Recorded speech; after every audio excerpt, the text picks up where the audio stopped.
Hello everyone, how are you today? This is Marta. Welcome back. Another video tutorial for you, but this time it's gonna be something so different, so much out of this world, my friends. I'm gonna be playing today with the digital stamps designed by Moonfire Studio.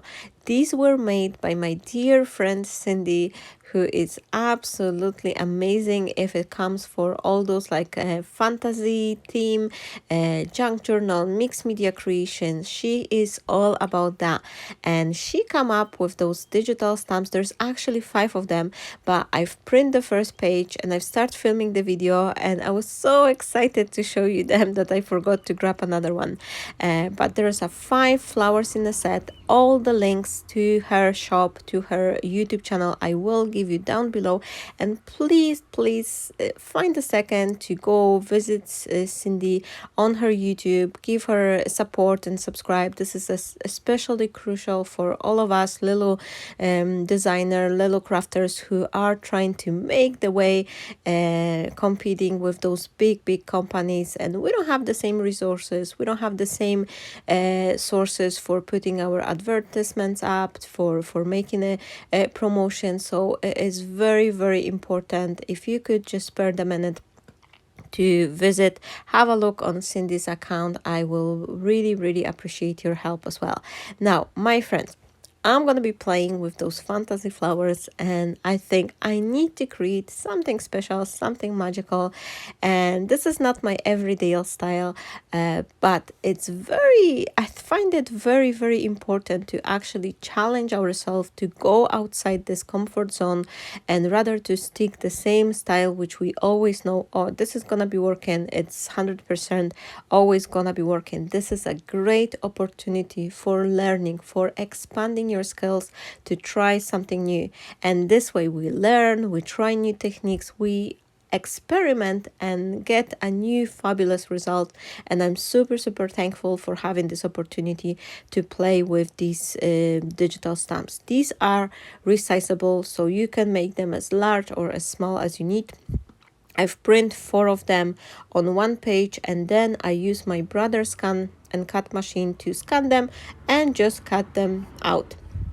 And once I did it, here you can see I am using this shimmery paint from the Spectrum Noir, which I have, and I thought this will be fabulous.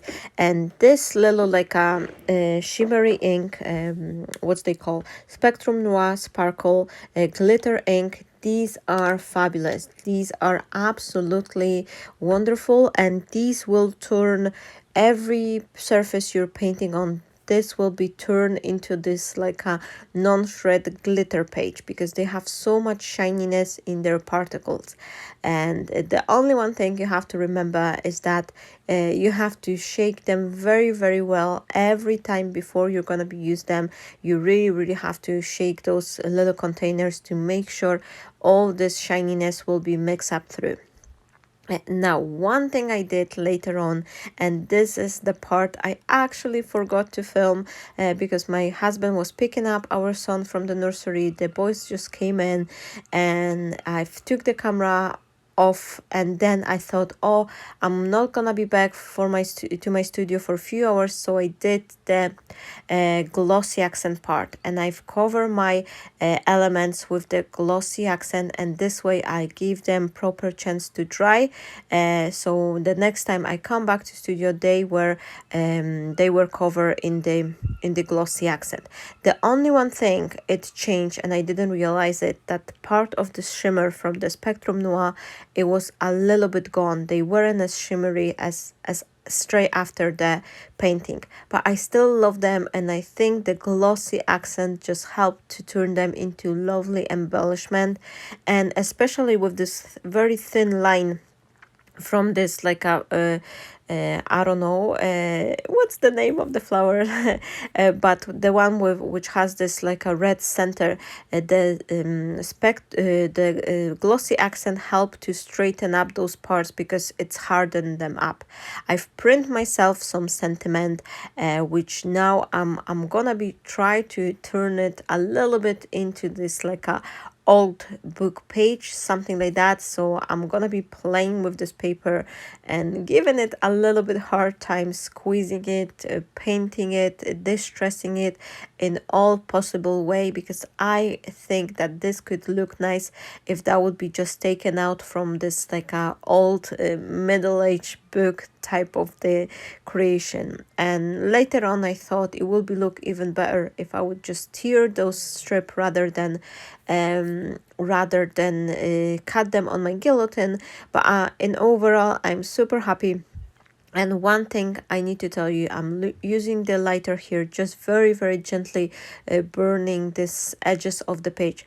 Be careful every time that you play with the fire. Please, please be careful, because it's fire hazard. You don't wanna create. Make sure there is no other pieces right in, in the area you can cause the fire. And one more thing, if you have this fire alarm on and you're gonna create a little smoke, you can just turn the alarm. So make sure you work in a very early ventilated space if you do that. And once I work on my edges, then I just scruffle them even more. As you can see here, I'm just bending it, just making sure it's very, very like scruffy and rough, and it's just looking like really, really old paper. And I went even more. I add two color of the brush corduroy ink. I actually have them in the oxide range and just the regular distress range, and the normal distress is a little bit darker shade, so that's why I switch in between them both. And then I'm using my forever favorite, this is a splash stamp from Stampin' Up, and this one is already retired. These comes in a set of the four. They were coming in a sets of the four, and I actually auctioned my in United States. Can you believe that? I was so much in love, and not as much with the other three stamps, because they all have those like different dots design. But this little splash one, I just thought I have to have it. How crazy it is! You're gonna be auctioning something like across the ocean and then pay for a shipment.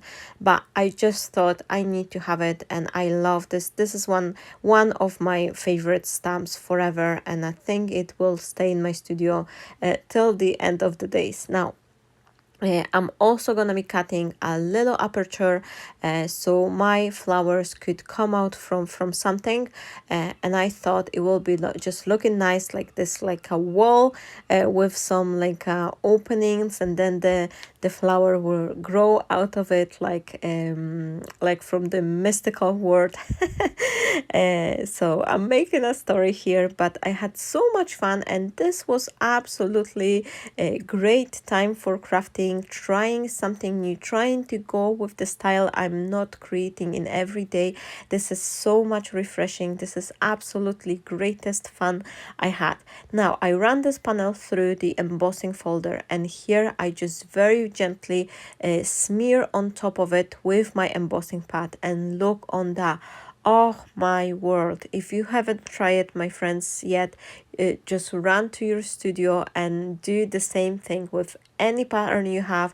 Just emboss your paper through the embossing folder and do the heat embossing on top of that.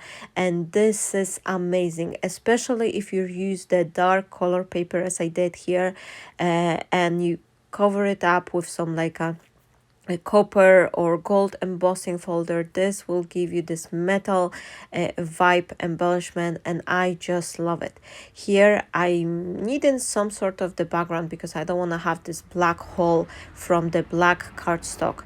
So I had a little brainstorm, and I thought it would be nice to actually use some green color cardstock, something which will resemble kind of a moss. So I grabbed those papers which I had from the Craft O'Clock company, and then I've just cut them to the size so they're not gonna be going over this panel.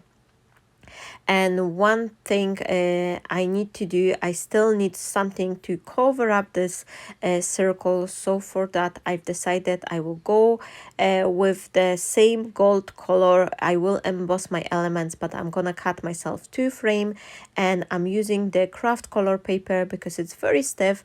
The one I have, it's 300 GSM, so this is something which will just be nice and sturdy. And anytime I'm needing some kind of a sturdier paper, I'm always going for 300 minimum, 3 or 350. That's the preferred thickness for all those elements, and it's especially working if you have very flimsical like very narrow elements, like I have this circle frames here.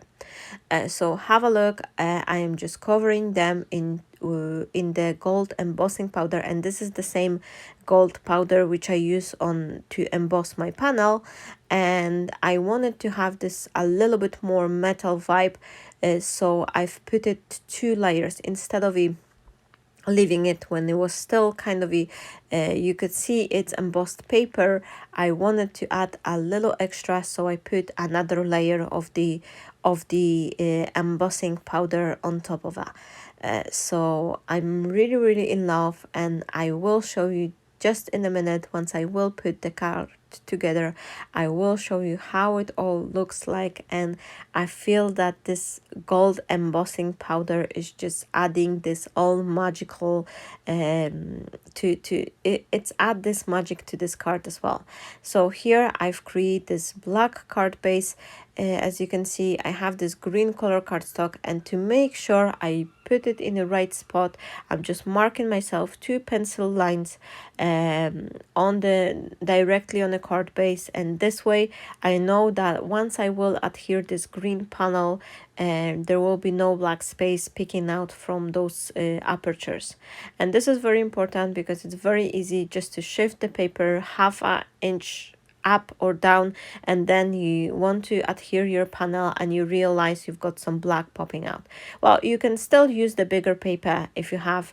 To make it more easier, you could actually take a green page in A5 size, but I had this 6 by 6 inches little paper, so I thought this will work. Plus I really like the design on this page. It has this little like a damask pattern as well, so I think it's just complement nicely with the embossed panel I've created. And I'm only adding the glue to the four sides, and then I've put a little bit on the corner. So this circle area, they are not glued all over around, and I did that because I want to slide my flowers behind those circles, and I don't know how far I want to place them. So for that, I just leave this part unglued. So here you can see I am adding my flowers and sentiment, trying to see how I like the composition, how low, how much up down I should place my sentiment, so everything will look nice, and it will be just nice flow of the composition. And once I'm happy, I am adding all the elements. I am adding a dash of the glue on the bottom of the flower, and then I'm gonna be raising the flower heads just teeny tiny bit with the double-sided foam tape, just to help them to stand out even more, so they're not gonna be lying as flat on the card. So I think it's just a nice element. This card is still very flat, so you could send it through the post in the envelope, but it has this a little bit of the dimension, which make it looking really nice. I hope you enjoyed today's video, and this is something different, as I said, but I still love it. I'm super in love with this card, and I'm sure I will be making many more with this embossed panel as well, and I still have couple flowers to use up as well. So thank you so very much for watching. Please don't forget to visit Cindy. All her links are down below, and check these super fantasy flowers as well. Thank you so very much. I'll be coming over with a new video shortly. And in meantime, thank you everyone for all your support, for and comment, and of course for subscribing to my YouTube channel. This is also a huge help for me as well. Stay blessed, my friends, and bye bye.